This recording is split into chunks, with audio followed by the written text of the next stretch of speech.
Assalamualaikum warahmatullahi wabarakatuh. Hari ini saya akan menceritakan tentang permasalahan harapan sekolah terhadap siswa untuk menyelesaikan pendidikannya.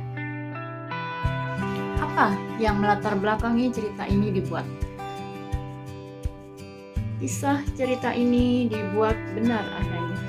Dia adalah siswa kelas 6 yang menjadi anak didik saya. Perhatian dan peran serta menjadi hal penting untuk membantu ketercapaian penyelesaian masalah.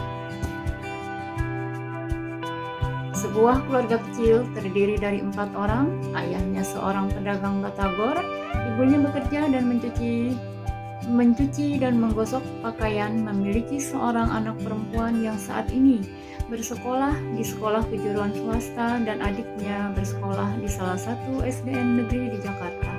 Mereka menempati satu petak uang yang digunakan untuk berbagai kegiatan hidupnya. Kehidupan mereka ini dijalani dengan penuh keprihatinan. Dengan adanya program KJP dari pemerintah, alhamdulillah semua anak-anaknya mendapatkan KJP tersebut. Kegiatan pembelajaran anak tersebut berjalan seperti biasa. Sampai pada akhirnya tiba masa untuk ujian sekolah kelas 6. Ternyata ayahnya pada saat masa itu mengalami sakit stroke, ibunya juga mengalami sakit dan dirawat di rumah sakit. Kondisi ini membuat mereka pada akhirnya memutuskan diri untuk pulang ke kampung halamannya. Ayahnya pulang ke Garut diurus oleh keluarganya dan ibunya dibawa pulang ke kampung halamannya ke Tasikmalaya beserta dengan anak-anaknya yang sebenarnya masih berstatus aktif sebagai pelajar. Anak-anak dari keluarga tersebut meninggalkan begitu saja pendidikannya di Jakarta tanpa pemberitahuan ke sekolah. 2 minggu menjelang ujian sekolah, anak tersebut tidak masuk sekolah dan berita dari temannya ternyata sudah pulang ke kampung halamannya. Kami pihak sekolah mencoba mencari kebenaran berita tersebut melalui tetangga terdekatnya dan saya tidak dapat menemui info-info keberadaannya sekarang berada di mana. Saya kehilangan jejak untuk menelusuri keberadaannya. Suatu hari ada tetangga memberi kabar keberadaan kakaknya ada menumpang di rumah tetangga demi untuk melanjutkan pendidikannya. Saya langsung temui kakaknya dan meminta alamatnya di kampung. Saya coba untuk menghubunginya dan memberi saran untuk ikut ujian sekolah yang hanya dilaksanakan 1 minggu saja untuk bisa dinyatakan anak tersebut bisa lulus. Kami pihak sekolah peduli akan pendidikannya.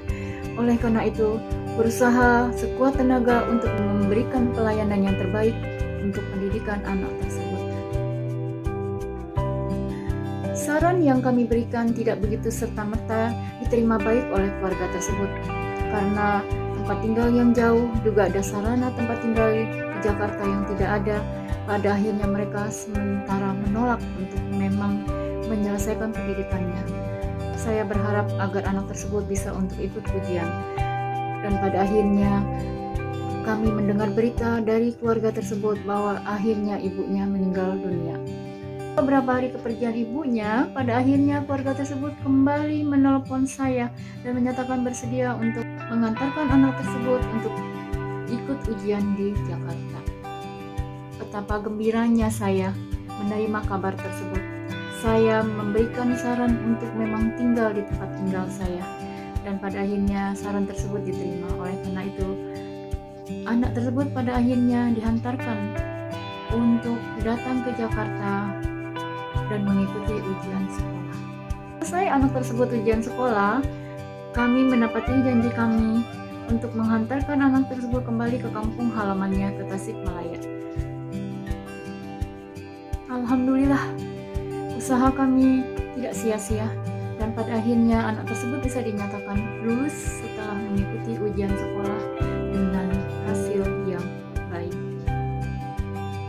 Setiap anak berhak untuk mendapatkan pendidikan. Kami senang, kami bisa membantu dengan sepenuh hati kami. Semoga anak tersebut bisa melanjutkan pendidikan yang lebih tinggi lagi. Semoga cerita ini menjadi inspirasi bagi kita semua, bagaimana memberikan hal baik kepada seorang anak untuk masa depannya yang akan datang. Sekian dan terima kasih. Assalamualaikum warahmatullahi wabarakatuh.